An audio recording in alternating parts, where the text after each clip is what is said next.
Du côté de Paris, on a voulu exploiter l'affaire, c'est-à-dire Martine Aubry a sauté sur l'occasion, évidemment, pour pouvoir délégitimiser Georges Frêche dans le cas d'une réélection. Je ne citerai peut-être pas Martine Aubry, mais plutôt Claude Bartholone, que vous avez, qu'on a entendu dans ce reportage-là, et qui disait hier au micro d'LCI notamment, eh bien, je n'accepte pas les propos de Georges Frêche, et dans la phrase d'après, il saluait le travail de tous les présidents de conseils régionaux du PS. Oui, Où est la différence? Bon, déjà, c'est un lieutenant de Martine Aubry ou Claude Bartholone, on sait très bien qu'ils fonctionnent ensemble, etc. Donc c'est pas ça qui va faire la différence. Il se trouve que même à l'UNP, quand je vois Jean-François Copé qui comme ça se révolte contre des propos qu'il considère comme antisémites, on sait très bien que ça arrange beaucoup l'UMP que dans le cas de la région de Languedoc-Roussillon, il y ait deux listes, une liste PS Georges Frêche et une liste PS officielle, et qu'évidemment ça risquerait de favoriser la liste de Raymond Couder, qui est une sorte de vieux routier, un éternel perdant, une sorte de maire de Béziers qui s'est toujours cassé les dents sur Georges Frêche. Et maintenant, pour conclure, Georges Frêche est quelqu'un qui est extrêmement populaire dans sa région. Alors il est populaire peut-être parce que c'est vrai qu'il avait les moyens de l'être et d'aider les uns et les autres, et que c'est quelqu'un quand il nous aide, quand il aide, c'est quelqu'un qui l'aide franchement.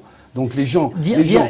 Maintenant concernant la communauté juive, Michel Lévy, dire de Laurent Fabius qu'il n'a pas une tête très catholique. C'est une expression. Et si je vous dis par exemple que vous allez filer à l'anglaise, est-ce que là encore une fois, est-ce que je suis en train d'insulter les Anglais? Si je vous dis que vous avez une tête de Turc, Mathias Sinbar, est-ce que j'insulte les Turcs? Pas du tout. Mais là on est dans la politique. On est dans la politique. On peut se permettre tout et n'importe quoi. Je dirais à Laurent Fabius qu'il se doit d'être quand même un petit peu honnête.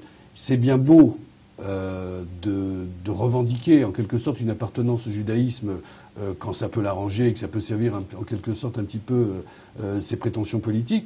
Maintenant, quand Israël a vraiment des difficultés, ou je l'ai souvent vu ou entendu annoncer que bon, effectivement, il avait des origines, mais qu'il a été élevé dans une famille catholique. Donc de là, maintenant, que lui nous fasse un procès de se sentir accusé comme juif, je trouve ça un petit peu facile. Je voudrais juste quand même rajouter, Mathias Sinbar, en ce qui concerne le vécu que j'ai eu, d'accord, le témoignage que je peux apporter sur les relations de Georges Frêche et de la communauté juive. Georges Frêche a toujours été plus que derrière la communauté juive. On ne peut pas dire que c'était des arguments électoralistes, à savoir qu'une petite communauté qui représente 3-4 000 juifs à Montpellier lui a apporté un soutien suffisamment important pour qu'il puisse gagner toutes les élections. Il y a plus de 30 000 Montpellieriens d'origine musulmane, et les propos que tient Georges Frêche ne doivent pas faire plaisir à la communauté musulmane. Il faut savoir aussi, par exemple, je vous donne un exemple, depuis les années 70, c'est la seule personnalité politique française qui a annoncé clairement et publiquement qu'Israël était la capitale une et indivisible de l'État d'Israël. Jérusalem. Que Jérusalem était la capitale une et indivisible de l'État d'Israël. Il a jumelé très rapidement la ville de Montpellier avec la ville de Tibériade. Il a toujours beaucoup aidé la communauté juive, que ce soit par des locaux, que ce soit par des subventions, que ce soit par des aides. Je vous donne un exemple très simple. Au moment de la première intifada, il a offert, en quelque sorte, enfin en tout cas il a subventionné très fortement la venue de plus de 450 Montpelliérains qui sont venus passer une semaine en Israël simplement pour marquer leur solidarité. Alors que pensent les Montpelliérains? Parce que on en a entendu certains basés à Netanya, vous êtes en contact toujours avec les Montpelliérains qui sont restés à Montpellier. Que pense-t-il? Parce que cette dame-là, qui venait de Montpellier, disait dans notre reportage que et la communauté juive et la communauté musulmane soutenaient aujourd'hui Georges Frêche. Oui, on soutient, ça en reste, les Montpelliérains de toute origine en tout cas, le soutiennent pas forcément pour les propos qu'il tient, c'est pas très habile, c'est pas très fin, c'est pas très joli ce qu'il a dit sur Laurent Fabius, il faut bien le reconnaître. Mais par contre, en profiter pour l'accuser d'antisémitisme, c'est quelque chose qui nous met en porte-à-faux. On ne peut pas considérer cet homme comme un antisémite. C'est un homme qui, par son histoire, par son intelligence et ses connaissances sur le judaïsme et sur l'islam aussi, ne peut pas être aucunement taxé d'antisémite. Sa mère a protégé les Juifs pendant la guerre, c'est d'ailleurs une juge des nations. Il a toujours baigné dans une région qui est fortement imprégnée de cette. Je vais vous sortir une phrase sortie de son contexte aussi. Je ne suis pas raciste et j'ai des amis noirs. Oui.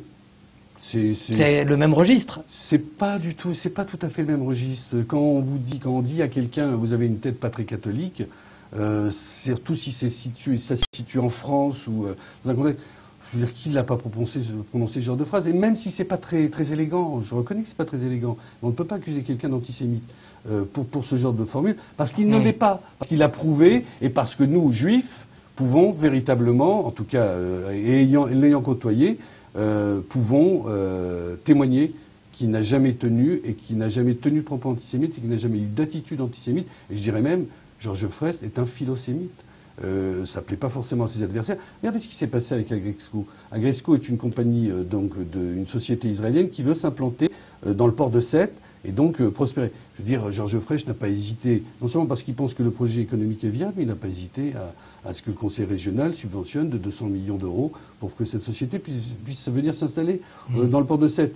Je veux dire que les ennemis, en tout cas que ceux qui ne le soutiennent pas parce qu'il y a des positions pro-israéliennes et philosémites, puissent l'accuser de tous les maux, ça serait encore relativement logique. Là où le débat il est absurde, et on voit qu'encore une fois on rentre dans une sorte de politique politicienne, ce microcosme. On est en plein débat d'identité nationale. On est en plein débat d'identité nationale. Là, il y a des arguments dont on ne peut pas se servir.